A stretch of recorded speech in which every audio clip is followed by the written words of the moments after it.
नमस्कार, मैं अमित कुमार झा आपके मन की बात की 8वें एपिसोड में आपका स्वागत करता हूं। आज बात करता हूं मैं आईआरसीटीसी से रिलेटेड। आपको पता है भारत का रेल नेटवर्क पूरे विश्व में सबसे अधिक प्रसिद्ध है, क्योंकि इसकी जो लंबाई है और ये जो सर्विस देती है ये कई हजार किलोमीटर में फैली हुई है। लाखों करोड़ों लोग हर दिन भारतीय रेलवे के द्वारा सफर करते हैं। कोई दिल्ली से मुंबई जा रहा है, कोई कोलकाता से कश्मीर जा रहा है, हर जगह लोग आ जा रहे हैं।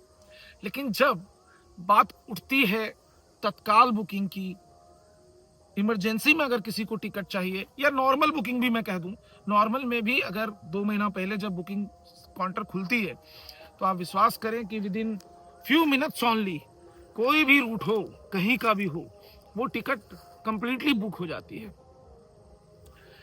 लेकिन एक्चुअल स्कैम नॉर्मल बुकिंग में नहीं है। जो असली स्कैम हो रहा है वो हो रहा है तत्काल बुकिंग में। आप किसी भी गांव में चले जाइए, आपको 2 4 5 ऐसे लोग मिल ही जाएंगे जो आपको यह कहेंगे कि मैं आपको कंफर्म तत्काल टिकट निकाल के दूंगा। अच्छा, ये एक गांव की बात कर रहा हूं मैं, तो आप सोच लो कि पूरे भारत में ऐसी कितनी सारी शाखाएं होंगी उनकी जो तत्काल की कंफर्म 100% गारंटीड बुकिंग देने के लिए तैयार हो जाते हैं। देखिए, इससे होता क्या है, जो आम आदमी है जिसके पास एक्स्ट्रा पैसे नहीं है, जो तत्काल की बुकिंग नॉर्मली कर तो लें लेकिन एक्स्ट्रा एजेंट को वो पैसे ना दे पाए, उनका काम नहीं हो पाता। ये जो स्कैम है ये करीबन हजारों करोड़ से ज्यादा का स्कैम है। होता क्या है, जब सुबह 10 बजे तत्काल की टिकट बुकिंग स्टार्ट होती है तो 10 बजे से लेकर के 10:04 तक आपके साथ भी ऐसा हुआ होगा, या आप कभी भी कोशिश करोगे, देखना आपकी कितनी बात सही है।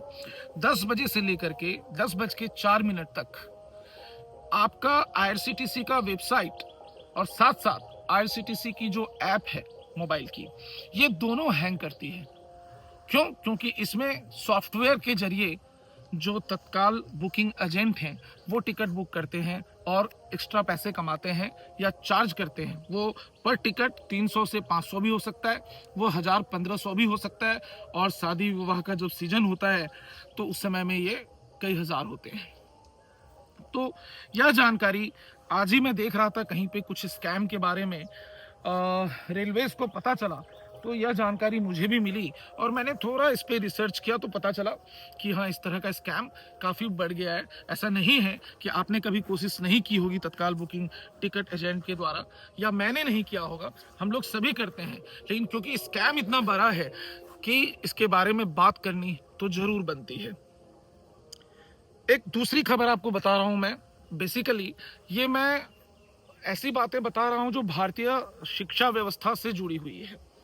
आपको पता है, भारत में जब कोई एमबीबीएस करने आता है तो वो भारत में एमबीबीएस करना पसंद करता है, ठीक है, लेकिन उसका पहला प्रेफरेंस कहाँ पे रहता है? उसका पहला प्रेफरेंस रहता है रसिया, रूस। इसके पीछे का मुख्य कारण क्या है आपको पता है? कि भारत में जो प्राइवेट कॉलेज हैं, प्राइवेट कॉलेज करीबन 1 करोड़ से ज़्यादा चार्ज करते हैं एमबीबीएस कोर्स के लिए, जो कि 4 5 6 साल की होती होगी।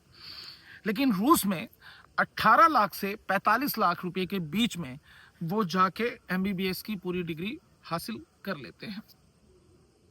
और रूस में जाने का उनका एक और मकसद होता है। एक तो देखिए, फीस जब आपकी आधी हो गई या 1/3 हो गई तो आपको रूस जाना, एक विदेश जाने का भी एक मन में विचार होता है कि मैं बाहर से करके आऊं। दूसरी चीज़ ये भी हो जाता है कि रूस में जो संस्कृति है, भारतीयता जितनी है, वो इस कदर है कि वहाँ पे जाके जो एमबीबीएस की डिग्री हासिल करते हैं वो अपने आप को बहुत ज़्यादा कंफर्टेबल महसूस करते हैं। वहाँ पे भारतीय संस्कृति से जुड़ी कई शाखाएं भी हैं, और जितने भी फेस्टिवल्स इंडिया में होती है वो सारे फेस्टिवल्स रूस में लगभग मनाए जाते हैं। तो रसिया में लोग इसलिए इंटरेस्टेड होते हैं। एक चीज़ और है, रसिया से अगर कोई भारत में आता है और एमबीबीएस की परीक्षा, अगर वहाँ से एमबीबीएस की डिग्री हासिल करता है, और तो भारत में उसे एक लाइसेंस परीक्षा भी देनी पड़ती है ताकि वो इंडिया में प्रैक्टिस कर सकें। लाइसेंस परीक्षा। तो होता क्या है, रसिया में अब ऐसी फैसिलिटीज़ आ गई है कि अगर आप रसिया में हो तो आप वहीं पे आपको, आप जिस कॉलेज से आप पढ़ाई कर रहे हो, अपनी एमबीबीएस कर रहे हो, वही आपको भारतीय लाइसेंस परीक्षा की भी तैयारी करवाते हैं। ठीक है, तो भारतीय लाइसेंस परीक्षा की भी तैयारी आप रसिया से करके आ रहे हो, सो दैट यहाँ पे जब लाइसेंस परीक्षा होती है तो आप उसमें इजीली क्वालिफाई कर सको, अगर आपको भारत में प्रैक्टिस करनी है तो। ये एक अच्छी बात हो गई।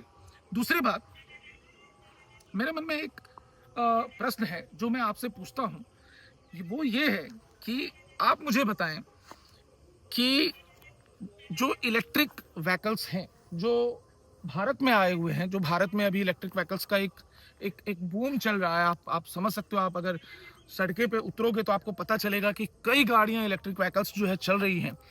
आपको क्या लगता है, क्या ये सही मायने में सक्सेसफुल हैं इलेक्ट्रिक व्हीकल्स, या फिर मैंने ऐसे बहुत सारा खबर सुनता रहता हूं मैं, जिसमें पता चलता है कि नहीं, कई सारी गाड़ियां रास्ते पे ही जल रही है। ये भी खबर सुनता हूँ कि गाड़ी खड़ी है, उसको कोई रिचार्ज स्टेशन नहीं मिल रहा है।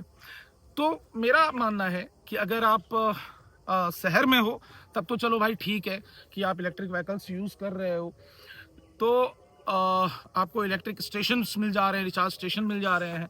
लेकिन अगर आप गांव में हो या कोई ऐसे जगह पे जा रहे हो, बिल्कुल रूरल जगह पे जा रहे हो, तो वहाँ पे आप कहाँ से उसे मिल पाओगे, मतलब आप कहाँ से रिचार्ज स्टेशन खोज पाओगे। एक एक एक एक दिमाग में ये बात भी आती है, भाई साहब इलेक्ट्रिक आप बोल रहे हो, लेकिन आखिर वो इलेक्ट्रिक आ कहाँ रहा है, कोयले से ही आ रहा है ना। तो क्या ही फायदा, आप ऐसे यूज करो या ऐसे यूज करो, घुमा फिरा के तो आप एनर्जी वेस्टेज ही कर रहे हो ना। वही एनर्जी आप यूज कर रहे हो, फिर ग्रीन एनर्जी ग्रीन एनर्जी करके आप चिल्ला के ऐड कर रहे हो। तो मुझे पर्सनली ऐसा लगता है कि शायद उतनी सक्सेसफुल ये नहीं है। तो आपके जो भी राय हैं इलेक्ट्रिक व्हीकल से रिलेटेड, जो मैं अभी बोला हूँ, आप जरूर नीचे रखें कि वो सही है और या गलत है, और अगर सही है तो क्या क्या खामियां हैं, और अगर बिल्कुल गलत है तो उसका दूसरा कोई ऑप्शंस है या नहीं है। आपको पता है कल आईपीएल का फाइनल मैच था। मैंने कल के वीडियो में सुबह में ही बोला था कि दोनों बराबर की टीम है। आप देखे होंगे लास्ट बॉल तक मैच गया, बशर्ते कि लास्ट ओवर में समझ में आ गया था। कोहली साहब पहली बार 18 साल में आईपीएल का खिताब जीत गए, आरसीबी मैच जीत गई फाइनल की। ये बहुत अच्छी बात रही, बहुत इमोशनल भी हो गए थे विराट कोहली, और होना भी चाहिए। दूसरी ओर पंजाब ने भी बेहतर खेल दिखाया था कल। एक एक एक ट्वीट आया किनका, विजय माल्या जी का। वो भी शुक्रिया कर रहे हैं कि उन्होंने ये टीम जब बनाई थी तो उसमें एबी डिविलियर्स भी थे, कल ग्राउंड पे आपको वो दिखे भी होंगे, और साथ साथ क्रिस गेल भाई साहब भी थे। इतने बड़े बड़े प्लेयर्स के साथ उन्होंने टीम बनाई थी, एक अच्छी टीम की उन्होंने परिकल्पना की थी, और कल वो जब खिताब जीती तो उनका ट्वीट आना भी जायज़ ही था। वो उन्होंने वो ट्वीट किया था। बट एक बात मान लीजिए कि इसके साथ ही श्रेयस अय्यर ने भी कहा कि ये अभी हमारा काम आधा रह गया है, अगले साल हम आईपीएल जरूर जीतेंगे। तो इस तरह की बातें श्रेयस अय्यर ने भी कही।